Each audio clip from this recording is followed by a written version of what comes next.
Hello students, welcome back to my YouTube channel TechTip Now. I hope you all are doing great. In this particular session, we are going to discuss bare bones of Python program. Bare bones of Python program का मतलब ये है कि जब भी आप कोई Python में प्रोग्राम रेडी करते हैं, तो उसके जो प्रोग्राम का स्ट्रक्चर होता है, उसमें जो भी बेसिक कंपोनेंट्स होते हैं, उन कंपोनेंट्स को हम क्या बोलते हैं और उनका क्या पर्पस होता है, उन सबको समझना। आपकी जानकारी के लिए बता दूं कि मैं अभी unit number 2 introduction to Python को डिस्कस कर रहा हूं।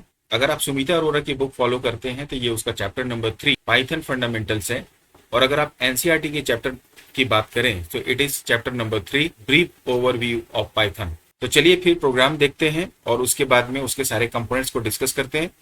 वीडियो अगर आपको पसंद आए तो लाइक और शेयर करिएगा, और अभी तक आपने मेरे चैनल को सब्सक्राइब नहीं किया तो सब्सक्राइब कर लीजिए, घंटी भी दबा दीजिए ताकि आपको नोटिफिकेशन सबसे पहले मिले, और ज़्यादा से ज़्यादा अपने दोस्तों के साथ शेयर करिए और उन्हें भी बोलिए कि वो भी सब्सक्राइब कर लें अगर वो आईपी के स्टूडेंट हैं, बिकॉज आईपी का बेस्ट कंटेंट के लिए सबसे बेस्ट प्लेस है, दैट इज टेक नाउ मेरा यूट्यूब चैनल। और आप मेरी वेबसाइट www.techtipnow.in पे भी विजिट कर सकते हैं अगर आपको किसी भी टाइप का स्टडी मटेरियल चाहिए। हम बात कर रहे थे bare bones of Python program या पाइथन प्रोग्राम स्ट्रक्चर।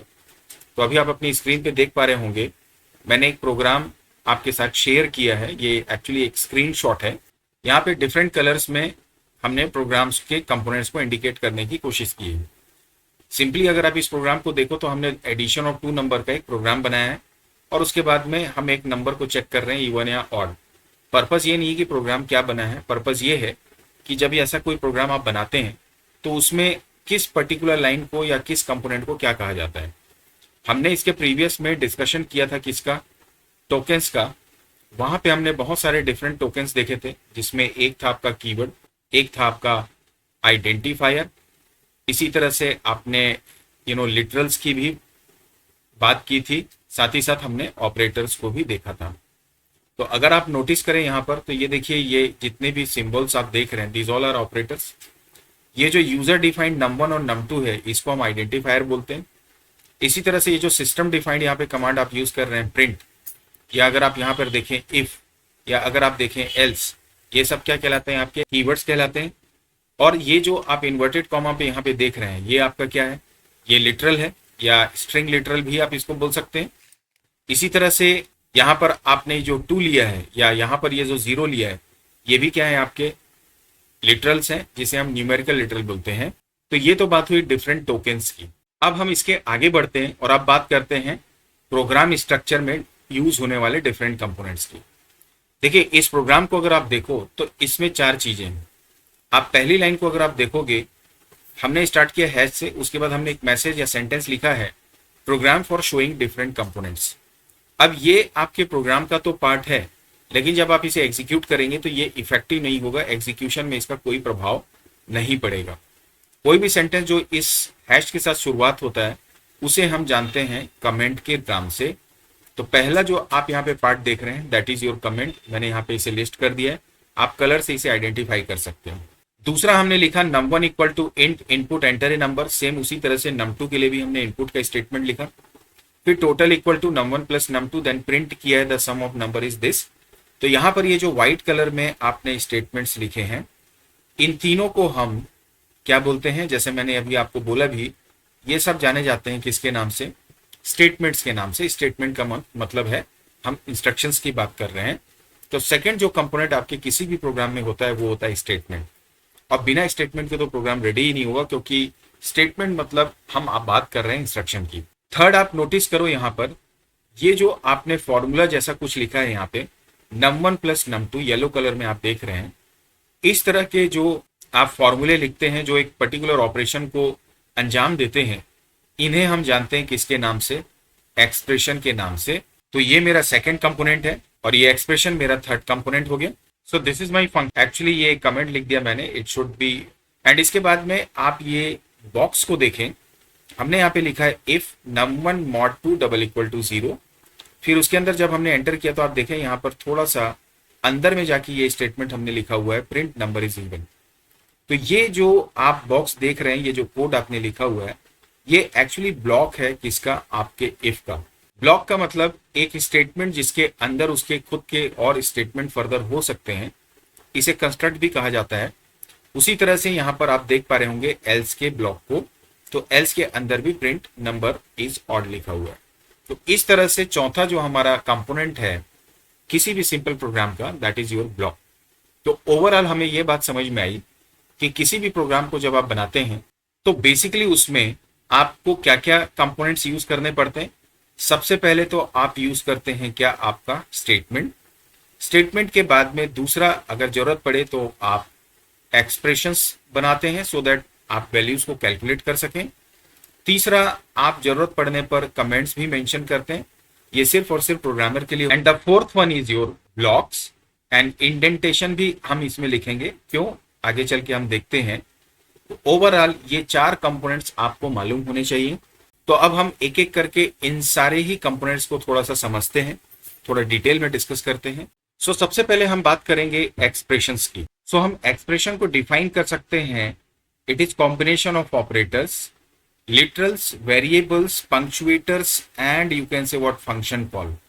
और ये जो कॉम्बिनेशन हम करते हैं इसका रीजन है कि इनके कॉम्बिनेशन से एक्चुअली अल्टीमेटली इवेंचुअली फाइनली एक वैल्यू प्रोड्यूस होती है या रिजल्टेंट वैल्यू प्रोड्यूस होती है। सो बेसिकली जैसे मैं एग्जांपल के लिए आपको बताऊं, आपने डाला x में 10 और y में आपने डाल दिया 20। तो अगर आप लिखते हो x प्लस वाई, तो इसका जो रिजल्ट है आप उसको c में स्टोर कर रहे हैं। तो यहाँ पर ये जो x प्लस वाई आपने लिखा, you can notice it is combination of variables and what your operator. So this is your expression. और आप 10 प्लस 20 को प्लस कर देंगे तो ऑब्वियसली सी में क्या आ जाएगा आपका 30। तो ये आपका क्या हो गया, रिजल्टेंट वैल्यू हो गया। So this is how we can understand कि एक्सप्रेशन क्या होता है। अच्छा, एक्सप्रेशन में ये बोलता है कि ये फंक्शन कॉल्स भी हो सकते हैं, पंक्चुएटर्स का भी आप इसमें इस्तेमाल कर सकते हैं। मैं फिर से एक एग्जांपल लेता हूं। जैसे मान लीजिए आपने डाला a में 10, b में 20, c में आपने डाल दिया 30। अब अगर आप लिखते हैं d equal to a plus b upon 2 minus, आपने ब्रैकेट मतलब ये पंक्चुएटर लगाया और इसके अंदर आपने डाल दिया c मॉड 3 प्लस 2। तो यहां पर आप नोटिस करिए कि आपका ये जो वैल्यू है, आई मीन एक्सप्रेशन है, सॉरी, इसमें आप देखें ये वेरिएबल्स है। यहां पर ये जो 2 है ये आपका एक लिटरल है, आपने ये जो ब्रैकेट लगाया है ये आपका पंक्चुएटर है, c आपका वेरिएबल है, ये आपका ऑपरेटर है मॉड, और प्लस भी आपका ऑपरेटर है, प्लस आप देखें यहाँ पर ये 3 और 2 ये यहाँ पर लिटरल है। तो इस तरह से जब आप कोई एक्सप्रेशन रेडी करते हैं तो वो इन सारी चीजों का ऑपरेटर, लिटरल्स, वेरिएबल्स, पंक्चुएटर्स का कॉम्बिनेशन हो सकता है। रही बात फंक्शन कॉल की, तो वो भी मैं आपको बता दूं। सपोज दैट आपने कोई फंक्शन, या आप इस प्रिंट मेथड को ही यूज करिए। जब आप प्रिंट लेते हैं तो ये एक सिस्टम डिफाइंड फंक्शन है, आपने डाला 4 प्लस 3 जो एक एक्सप्रेशन आपने बनाया, और ओवरऑल ये फंक्शन कॉल से प्लस ये ऑपरेटर और लिटरल से मिलकर आपका एक फंक्शन कॉल रेडी हो रहा है जो कि एक एक्सप्रेशन का काम यहाँ पे कर रहा है। So this is how we can understand what is expression is all about. I hope आपको ये समझ में आया होगा। आगे चल के इस एक्सप्रेशन को हम और डिटेल में डिस्कस करेंगे। अब हम आगे बढ़ते हैं और अगले कंपोनेंट को देखते हैं, दैट इज योर कमेंट। सबसे पहली बात कि कोई भी जो कमेंट होता है उसकी शुरुआत किससे होती है, हमेशा हैश से होती है। तो जैसे आपने कोई प्रोग्राम लिखा, हैश दिस इज और this program is for adding 2 numbers. अब जनरली आपको इसको देख के समझ में आ रहा होगा कि ये एक कमेंट है जो बता रहा है एक प्रोग्रामर को या डेवलपर को कि जो फर्दर ये प्रोग्राम आगे नीचे लिखा होगा वो एडिशन ऑफ 2 नंबर का प्रोग्राम। तो बेसिकली जो कमेंट होता है ये क्यों लिखा जाता है, it is used to provide additional information to clarify the source code, कि हमने जो भी कोड लिखा, अगर अब हो सकता है आपका जो सोर्स कोड हो उसमें 1000 नंबर ऑफ लाइंस हो, तो एज ए डेवलपर कौन सा कोड किस पर्पस के लिए लिखा हुआ है इसको याद रखना काफी मुश्किल है। तो ऐसी सिचुएशन में जब आप कोड डेवलप करते हैं या प्रोग्राम लिखते हैं तो वहां पर हर एक जगह पे आप कमेंट्स का यूज कर सकते हैं, सो दैट आपको क्लैरिटी बने रहे कि जो सोर्स कोड लिखा गया है उसका एग्जैक्ट पर्पस क्या है, क्यों हमने उसको लिखा है। तो आपको कोड के बारे में एडिशनल इंफॉर्मेशन इस कमेंट की हेल्प से मिलती है। और जो सबसे बड़ी बात है कि कमेंट जो होते हैं ना, they are ineffective during program execution. मतलब अगर आपने प्रोग्राम लिखा तो उसमें जो भी कोड आप लिखते हैं वो तो एग्जीक्यूट होंगे ही, लेकिन कमेंट कभी भी एग्जीक्यूट नहीं होता है। मैं एक एग्जांपल से आपको समझाता हूं। अब आपकी स्क्रीन में आपको ये प्रोग्राम दिखाई दे रहा होगा। So now you can see, आपकी स्क्रीन में ये आपको प्रोग्राम दिखाई दे रहा है। यहाँ पर ये हैश के साथ जो हमने लाइन लिखी हुई है, ये मेरी एक कंपोनेंट है। अब अगर मैं इसे रन करूंगा, आप देखिए तो यहाँ कहीं पर भी आपको ये मैसेज डिस्प्ले नहीं हो रहा है जहां पर ये लिखा हो कि this program is used for, और program for showing different components या अप्लाइंग कंडीशन। तो इस तरह से आप समझ सकते हैं कि कमेंट का जब आप प्रोग्राम को एग्जीक्यूट करते हैं तो कोई भी इफेक्ट या अफेक्ट नहीं होता है। कमेंट्स दो टाइप के होते हैं, एक सिंगल लाइन कमेंट और दूसरा होता है आपका multi line comment. Single line comment वो कमेंट होते हैं जो एक ही लाइन में दिखाई देते हैं और हैश से इनकी शुरुआत होती है।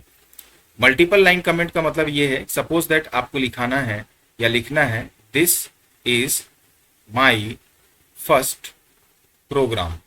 अब ये मल्टीपल लाइंस में हमको कमेंट लिखना है, तो इसके लिए हम इस्तेमाल करते हैं ट्रिपल कोट्स का।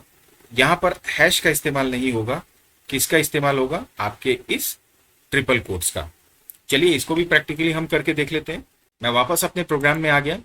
अब ये जो हमने सिंगल लाइन का कमेंट लिखा था, अगर आप इसको मल्टीपल लाइन का बनाना चाहते हैं तो आपको लिखना होगा कुछ इस तरह से, triple quote program for, you can say, हम लिखते हैं शोइंग, एंड इसके बाद में हम लिख देते हैं डिफरेंट कंपोनेंट्स। इसके बाद हम यहाँ पे इसे एनक्लोज कर देंगे, एंड कर देंगे ट्रिपल कोट से। अब ये मेरा मल्टी लाइन कमेंट हो गया रेडी। अब आप इसे रन करें एंड यू कैन नोटिस यहाँ पर ये वापस से प्रोग्राम एग्जीक्यूट हो गया और कमेंट का अपना काम खत्म, उसका प्रोग्राम के रन में कोई प्रॉब्लम नहीं है। सो यहाँ पर आप देखें this is my single line comment and here you can see this is my multiple line या मल्टी लाइन कमेंट। तो इस तरह से हम इसे समझ सकते हैं। इसके बाद में हमारा अगला जो कंपोनेंट है दैट इज बेसिकली स्टेटमेंट। तो स्टेटमेंट को समझ लीजिए कि जो भी इंस्ट्रक्शंस आप अपने प्रोग्रामिंग में लिखते हैं, कोडिंग में लिखते हैं, वो सारे इंस्ट्रक्शंस को हम आइडियली स्टेटमेंट ही बोलते हैं। लेकिन इसमें एक इंपॉर्टेंट पॉइंट ये है कि ये कोई जरूरी नहीं है कि स्टेटमेंट जो भी आपने लिखा है उसका रिटर्न टाइप में हमेशा कोई ना कोई आपको वैल्यू मिले। स्टेटमेंट मतलब इंस्ट्रक्शंस, वो इंस्ट्रक्शन हो सकता है वैल्यू रिटर्न करे भी, या जरूरी नहीं कि, या फिर ना भी करे। सो वापस से हम कोड को देखते हैं। This is my code. यहाँ पर ये जो नंबर 1 वाला आप स्टेटमेंट दिख रहा है ये एक स्टेटमेंट है। यहाँ पर ये जो प्रिंट आपने लिखा ये भी एक स्टेटमेंट है, ये भी प्रिंट भी एक स्टेटमेंट है, ये भी एक स्टेटमेंट है। यहाँ पर आप देख रहे हैं प्रिंट स्टार, ये सभी क्या कहलाते हैं, आपके स्टेटमेंट। हालांकि ये फॉर आई इन रेंज 20 को देखें तो ये एक कंस्ट्रक्ट है, ये एक ब्लॉक को रिप्रेजेंट करता है, इसलिए हम इसको स्टेटमेंट नहीं बोलेंगे। तो ये तो बात हो गई हमारे स्टेटमेंट की। और स्टेटमेंट के बाद में हमारा अगला जो पॉइंट है दैट इज आवर ब्लॉक। तो ब्लॉक ऑफ कोड का मतलब हम किसकी बात कर रहे हैं, ग्रुप ऑफ स्टेटमेंट की। जब आपने लिखा इफ, हमने लिखा num mod 10 double equal to 0, मैंने कोलन लगाया, इसके बाद मैंने प्रिंट किया, तो आप नोटिस करो यहाँ पर गैप को, और मैंने यहाँ पे लिख दिया number is divisible by 10, number is divisible by 10। तो अब इसके बाद में हो सकता है हम एल्स लिखें और वापस से यहाँ पे प्रिंट लिख दें number is not divisible by 10। सो देखें आप यहाँ पर ये मेरा एक इफ एल्स का ब्लॉक है। हालांकि इसमें 2 ब्लॉक है, एक इफ का ब्लॉक और एक एल्स का ब्लॉक। ब्लॉक का मतलब ये स्टेटमेंट बिलोंग करता है इफ को, ये स्टेटमेंट बिलोंग करता है आपके एल्स को। So this is how we can understand block. अब यहाँ पर तो केवल एक ही लाइन का स्टेटमेंट है, हो सकता है ऐसे 10 और स्टेटमेंट हो जो इस इफ को बिलोंग करें। तो ग्रुप ऑफ स्टेटमेंट जो किसी और स्टेटमेंट का पार्ट हो गए, इसको इफ को स्टेटमेंट भी बोल सकते हैं या इसको आप कंस्ट्रक्ट भी बोल सकते हैं, याद रखिएगा। और सबसे बड़ी बात, ये दोनों एक साथ अलाइंड है देखिए, लेकिन यहाँ पर ये जो स्टेटमेंट है इसके अंदर का वो थोड़ा सा अंदर में जाके लिखा हुआ है, मतलब इसको हमने थोड़ा सा राइट साइड में इंडेंट किया हुआ है। तो जो इंटरनल स्टेटमेंट होते हैं जो ब्लॉक्स के अंदर लिखे जाते हैं वो हमेशा इंडेंटेशन के द्वारा किए जाते हैं। देखिए जब आप किसी और प्रोग्रामिंग लैंग्वेज की बात करो जैसे C++, अगर आप वहां पे लिखते n mod 2 double equal to 0 तो ये कंडीशन होती है और उसके बाद ब्रैकेट डाल के हम क्या करते हैं उसके ब्लॉक को डिफाइन करते हैं। पाइथन में हम यहाँ पे किसी पंक्चुएटर का यूज नहीं करते, यहाँ पर इंडेंटेशन के द्वारा ब्लॉक की आइडेंटिफिकेशन होती कि ये स्टेटमेंट किस पर्टिकुलर कंस्ट्रक्ट को या आउटर स्टेटमेंट को या ब्लॉक को बिलोंग करता है। तो ये हुई बात मेरी इंडेंटेशन की। तो मैं आपको एक बार और इंडेंटेशन बता देता हूँ सो दैट आपको और क्लैरिटी मिल जाए। ये मैंने इसको इरेज कर दिया, दोबारा से मैं आपको बताता हूँ। देखिए ये मेरा इफ का ब्लॉक है, इसकी इंडेंटिंग कैसी है, एल्स और इसकी एक ही लेवल पे है। इसके अंदर ये जो प्रिंट स्टेटमेंट लिखा है आप नोटिस करें, इसका बीच का डिस्टेंस और यहाँ पर ये जो एल्स का इंडेंटिंग हुआ है ये आउटर लेवल है और जो अंदर का लेवल है उसके बीच का डिस्टेंस। तो ये जो दोनों पार्ट आप देख रहे हैं ना, ये एक्चुअली क्या है, इंडेंटेशन है। क्या है ये आपका इंडेंटेशन। और इससे आपको क्या पता चल रहा है कि ये जो प्रिंट स्टेटमेंट है ये किसको बिलोंग करता है, एल्स को, और ये वाला जो प्रिंट स्टेटमेंट है ये बिलोंग करता है किसको, आपके इफ के स्टेटमेंट को। तो this is how we can understand this indentation वाला पार्ट।